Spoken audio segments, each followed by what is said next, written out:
I'm back here with part 3 with Bob Bailey, longtime 8th grade Hawthorne English teacher. Bob, in our previous segments we were talking about how education has changed, how teaching has changed, but that 8th grade year will still always be an awkward, goofy year. In terms of middle school and middle school teaching techniques, over the years, of course, there's been talk of a designated middle school as opposed to K-8. Yes. We were talking earlier, you like the K-8 format. Yes, Why is yes. this? Because I like the family feel of it, and I like interacting with kids for 9 years. What about the argument, though, that you can't offer the same level of electives and curriculum that you can if you have... Well, I think that's true. That's true. I think, though, we haven't gotten to our breaking point, but with basic aid and with the permits fading into the sunset, we might have to revisit that, because we have 3 homerooms in each middle school grade level now. That's the minimum, I think, that will work and include electives. And it's still a scheduling nightmare for Kathy Schaefer, our assistant principal. If we ever have to go down to 2, then it's time to think about a middle school, which would really... You're saying because you have more of a critical mass and you can do these sorts of programs. Yeah. The more classes you have, the more pegs you can stick in the different holes.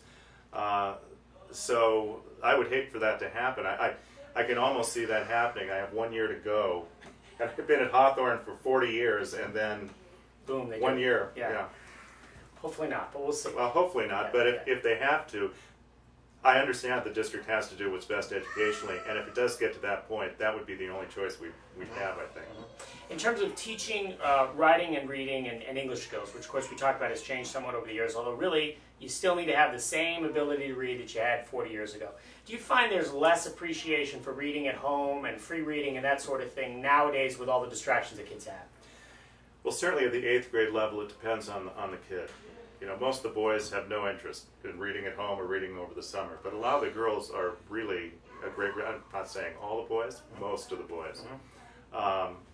But the girls still have a big interest, and they have favorite authors, and they trade books back and forth. So it's still there. It could be to a lesser degree, because I see it only in a school setting. And their enthusiasm over our directed reading is steady. So that's a good thing. The writing thing, you're right about the spelling and the texting and all that, but we have such a strong writing program in Beverly Hills, much stronger than when I went to an LA City, the LA City school system. Why? And what specifically do you guys do that makes it?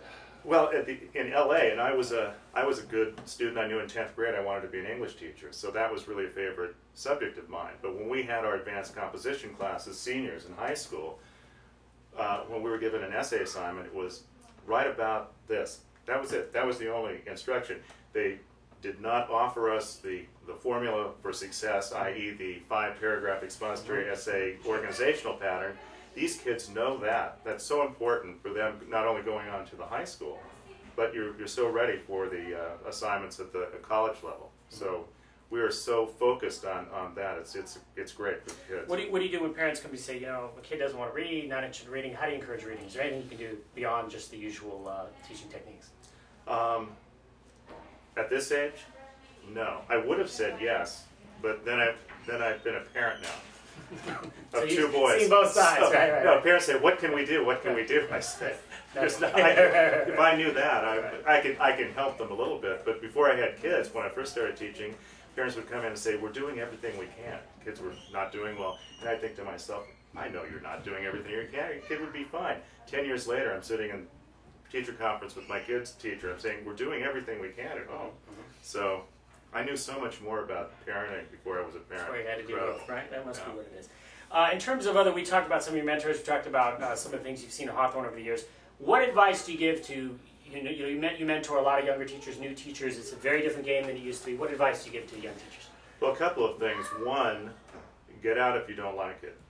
And the sooner the better. Now, hold on. But can you know within a year or 2 if you're really good at it? You can know within a year or 2 whether you like it.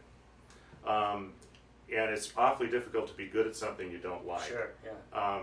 Also, when they're young, they can find something else. And I do remind them, once you find what you're good at, don't be influenced, in a different direction. keep that in your back pocket and make use of it, whatever skill that is. But I encourage that. I tell them it's the best. It's the best job you can possibly have. If it weren't, I would have left a long time ago. Well, 34 years doing it, you seem to know what you're doing. Well, I'm stuck now. Yeah, I don't have any other skills. It's too late now. Bob Bailey, keep up the great work. Thanks, Josh. Appreciate Good seeing it. you. See you next time.